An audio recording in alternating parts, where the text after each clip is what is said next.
आमच्या आईसाहेबांना पॅरालिसिस होऊन जवळजवळ आता 2 वर्ष होत आली. आता ह्या 2 वर्षात पहिल्या सुरुवातीचं 2-3 महिने खूप कष्टाचं आणि लय अडचणीचं गेलं, पण मी हारलो नाही. अडचणी आपल्यापेक्षा कधीच मोठ्या नसतात. आपण वैयक्तिक त्यांना मोठं बनवते. तुम्हाला जर असं वाटत असेल की तुमच्या आयुष्यात लय अडचणी आहेत, तर तो तुमचा गैरसमज आहे मित्रांनो. कारण स्वतः आपण जोपर्यंत हारत नाही, तोपर्यंत आपल्याला कोणच हरवू शकत नाही.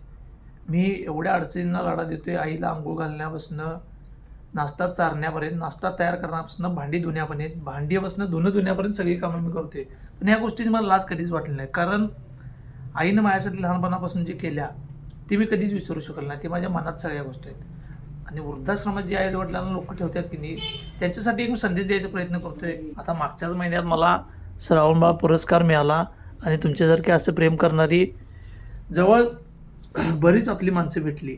आणि मी काय मिळवलं हे म्हणण्यापेक्षा मी काय होतो आणि मी काय झालं हा विचार मी केला. आणि अडचणींच्या पुढे मी कधीच खचून गेलो नाही आणि मी कधीच हरलो नाही. सगळ्यात महत्त्वाची गोष्ट सांगायची तुम्हाला झाली मित्रांनो, सुरुवातीला मी ज्या वेळेला चॅनल चालू केलं आपलं, त्यावेळेला खूप त्रास झाला. बऱ्याच लोकांनी वाईट कमेंट केल्या, बऱ्याच अशा अडचणी आपल्या आयुष्यात आल्या, पण आपण खचलो नाही आणि मी कधीच हारलो नाही. पैसे नसून सुद्धा आई वडिलांची सेवा करता येते भावांनी, माझ्या बहिणीने लक्षात घ्या. पण फक्त इच्छाशक्ती पाहिजे. आई वडिलांपेक्षा या जगात दुसरी गोष्ट कुठलीच मोठी नाही. फक्त ह्या गोष्टींचा समज ज्याला आला त्याला आई वडिलांची खरी किंमत काय म्हणून समजायचं.